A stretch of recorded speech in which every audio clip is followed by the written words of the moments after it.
Okay, I think we're figuring this out. I think we do it. I need Tom here. I'm useless without Tom. I'm useless without Nick. This is the Hot Take Kid, Phil Gentile, coming to you live from the Fig Cave. We're not talking wrestling figures today. We're talking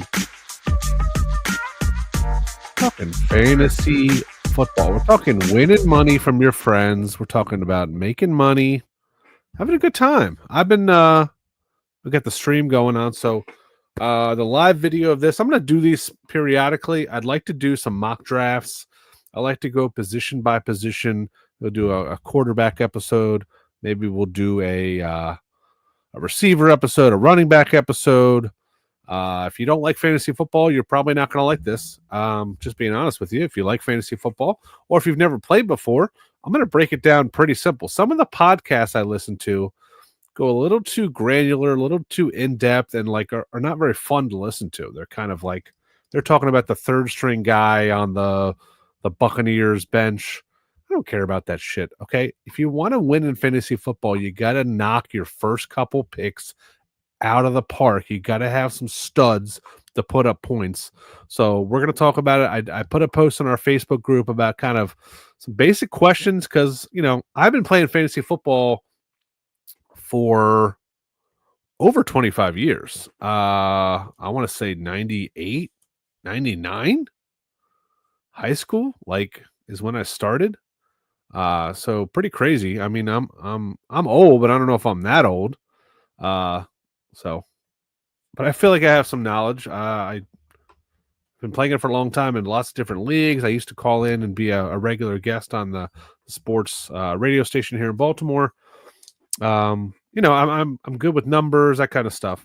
I am no means a fantasy football expert as far as I just think fantasy football is you can draft a good team, you can pick the right players. You don't know who's going to get hurt, you don't know who's going to struggle week to week. And you score 150 points and the person you're playing scores 155 points. I mean, stuff like that is going to happen. It's frustrating. That's why a lot of people are going to the DraftKings and the FanDuels of the world. But I'm a classic guy. I love fantasy football. So, like I said, we'll do a mock draft episode. We'll touch on each position. I just want to talk about 2025 as a whole. I feel like things have really shifted over the last couple of years. I really feel like this is the year. If you have that number one pick, it was Christian McCaffrey. It was Jonathan Taylor before he got hurt. It's usually a running back, a guy that can catch the ball, run the ball. And we have some of those guys in Jahmyr Gibbs and Bijan Robinson, and now Ashton Jeanty, the rookie in Oakland. There's some really good players at the running back position that I would love to have. But to take those guys with my first overall pick, if I have the very first pick of the draft, I mean, running backs get hurt so much. It's tough. I had Bijan Robinson last year. Certain games he just was not involved in the passing game, and they weren't the best scoring team, so that hurts. I mean, look at those three guys. Obviously Jahmyr Gibbs is probably your best bet to score because he's on the Lions. They're a high scoring offense. But Ashton Jeanty on the Raiders, they're not going to score a ton of points, maybe a little bit more than last year with now Geno Smith is the quarterback. Bijan, I'm not too sure about the Falcons. They're going to be bad. That means they're going to be throwing a lot late in games, so maybe he gets some catches. If I have the number one overall pick, I am for sure taking Ja'Marr Chase. Now, look at the numbers Ja'Marr Chase put up last year. 127 catches. So if you're in a PPR league, that's a league that gives you a half a point or a point for every catch.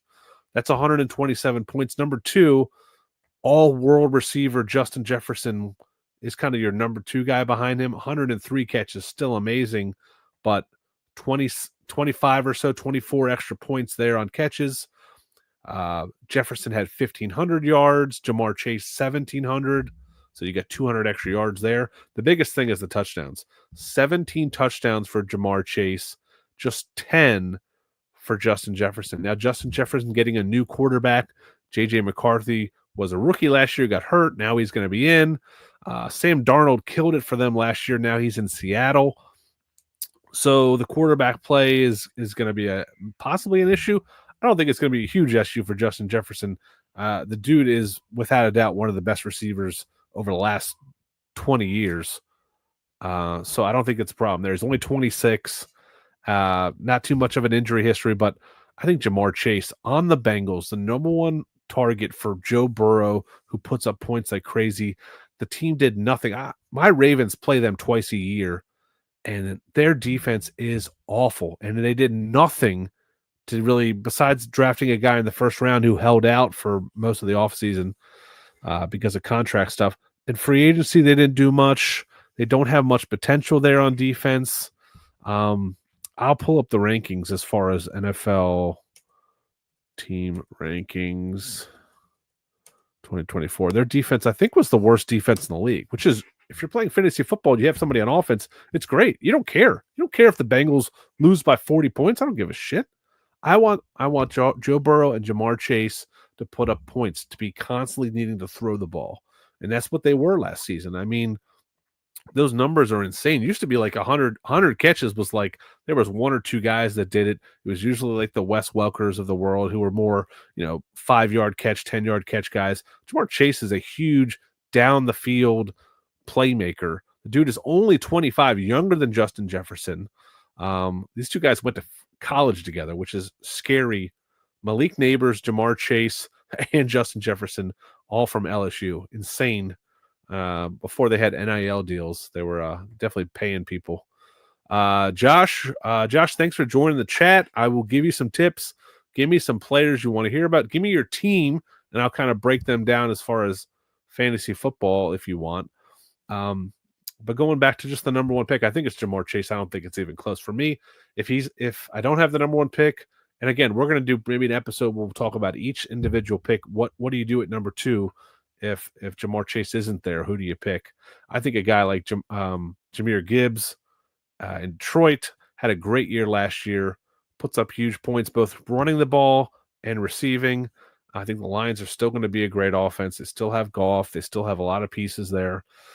But let's look at the rankings, because right now I don't think it's even close. I think it's Jamar Chase number one, and then you have a couple guys behind them, and I'll kind of go through these guys because the preseason rankings are rarely right. We can talk about it now. There's injuries that happen. Joe Burrow gets hurt the first preseason games. Jamar Chase's value goes way down, and we can't control that stuff. We got to control what we can control here. Jamar Chase, number one. Justin Jefferson, new quarterback, number two. CeeDee Lamb, they just pick up George Pickens. He's their number two receiver, so that definitely is going to cut into CeeDee Lamb's productivity a little bit. Puka Nacua with the Rams. We see Cooper Kupp going up to Seattle. Now he's the number one target. Yes, that's going to give him extra catches. That's also going to give him the number one cornerback on every team they play all season long, even double coverage. So, what happens there? Amon-Ra St. Brown, I think, is an awesome target. I love Detroit. Loved them last year. I don't care what happened in the playoffs. I think they're just the best offense in the NFC. So I think if any of those guys out of the top 5 or top 6, because Malik Neighbors number 6, I think if Neighbors gets any kind of play from the quarterback position, I think he could be the guy that we could be talking about next year as a number 1, number 2 receiver in fantasy football in 2026. So to get him, if you get him with you get the last pick in a 10-team draft, you get the 10th pick, 9th pick, you take Malik Neighbors.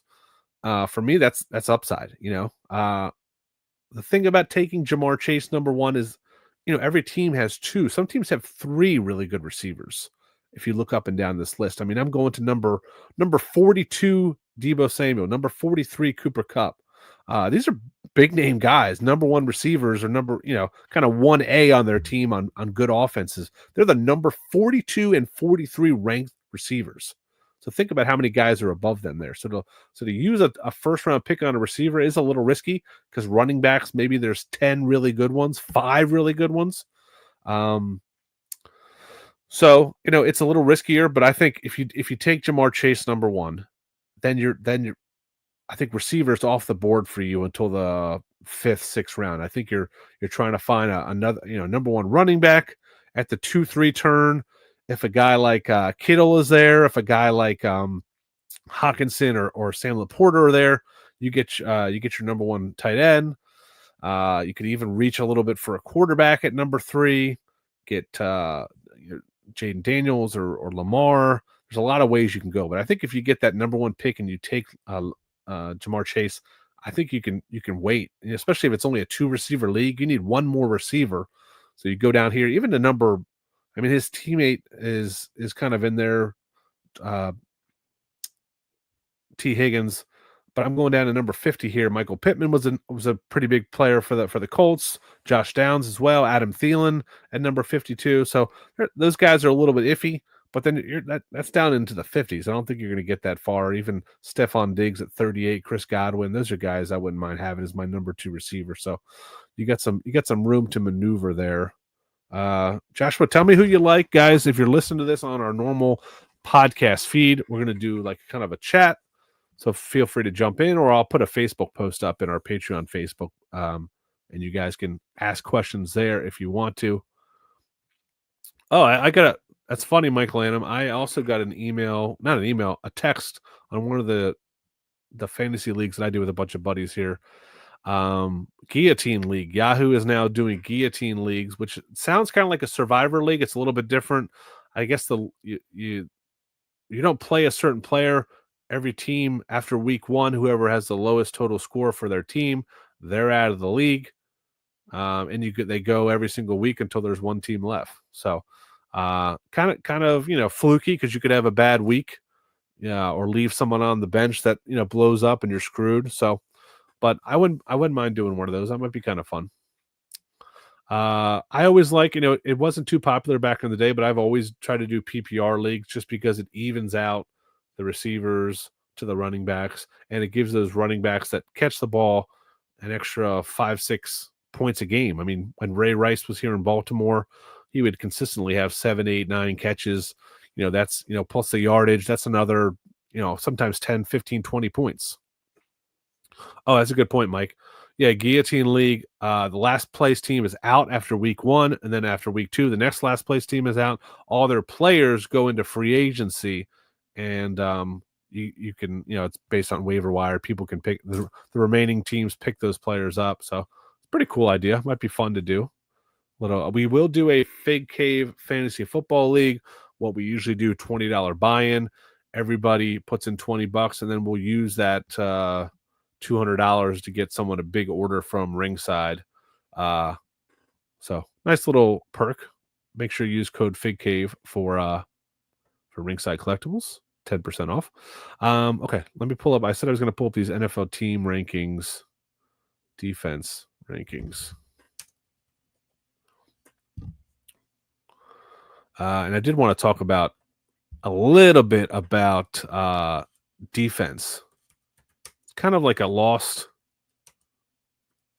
art, like picking a defense, because it's so up and down of who plays who. The team I really like this year, what I've looked at from the schedule, is the Arizona Cardinals. I'm pulling up their schedule right now. They start with the Saints, who I don't, no offense to Chad Miller, I don't know who the Saints quarterback is. I got to dive into it. I hope it's not Spencer Rattler. He went to my college. He went to South Carolina. He's not very good. Okay. He was average in college. He's definitely below average in the NFL. I know they drafted a quarterback, but the Cardinals defense that was pretty good last year. I think it's a great matchup week 1. Week 2, you get the Panthers, who got better as the season went on, but still not a great team. So the first 2 weeks of the season, you could probably get the Cardinals with your last pick of your draft. Definitely don't have to reach for them. It's not a team that people think about as far as defense, but 2 really easy matchups. And then what I'll do after 2 weeks, we'll kind of know which teams are really bad, which teams are really good.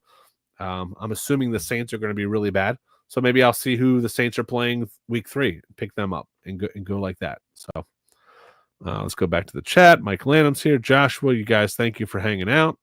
I guess that means the stream. I guess I'm working StreamYard correctly, so that's good. All right. Keep getting sidelined here. Keep sidelining. Okay, this is 2024 passing defense. Yards allowed. Jaguars number 1. Ravens number 2. That's surprising. Buccaneers, number 3. Let's see, touchdowns. 35 touchdowns allowed by the Panthers. Bengals are right there with 30. Uh, man, the Browns had 4 interceptions last season. The Vikings had 24. So when you're looking for a defense, I know that's probably not, replaceable or replicable, whatever you want to say.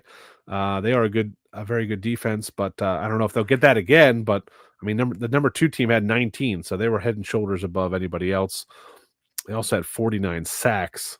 So they were 4th in the league for sacks. The Broncos number 1 with 63 sacks. Ravens number 1 with 54 sacks, and the Bengals almost at the bottom with 36 sacks. So,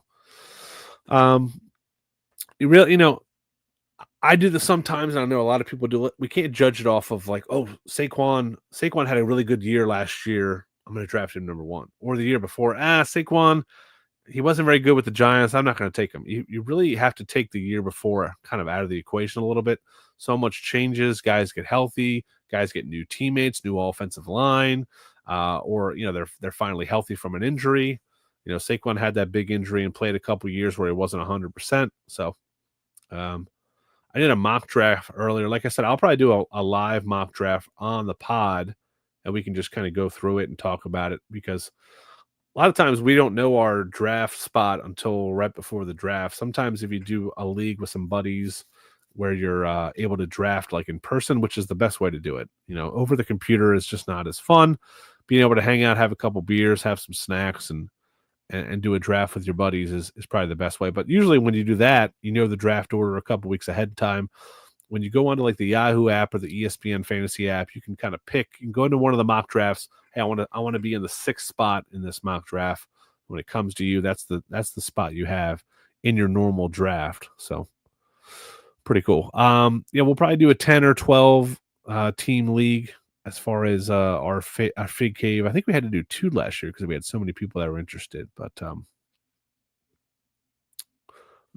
I would say if you're starting a fantasy league, with your buddies, like I said, doing a live draft with them, is the best. Sometimes it's hard because people have different schedules. People are, we have friends that, Tom and Nick live up in Connecticut. I'm in Maryland. Mike Lanham is in Kentucky. Kenny is in New York. DJ's in California. We're all over the place. We can't do a live draft unless we are millionaires and fly to Vegas every year or something like that. So, but it is the best to do it live with each other. And and how you set the league up, we'll talk about it as well. It's all different. I like to do 1 quarterback, 2 receivers, 2 running backs, and a couple flex. Where a flex you can start either a running back, a receiver, or a tight end. Gives you some flexibility. Kicker and defense. A lot of leagues are phasing out kicker. I don't have a strong preference one way or the other. I could do without kickers. But sometimes it is nice when you're down by 10 points. You got a kicker going on Monday night. Gives you something to watch the game for. If it's Browns versus Giants, at least you have the kicker or something like that. So, but guys, if you are looking, I know a lot of people, we're still in August here. Preseason has started. A lot of games are this weekend. So maybe hopefully we won't, but we're going to have some injury news next week as far as all the games that are played this weekend. I know the Ravens play on Thursday. A lot of the games are on Thursday. I'm trying to pull up. They don't have the NFL listed on the ESPN website because they're so out of it here.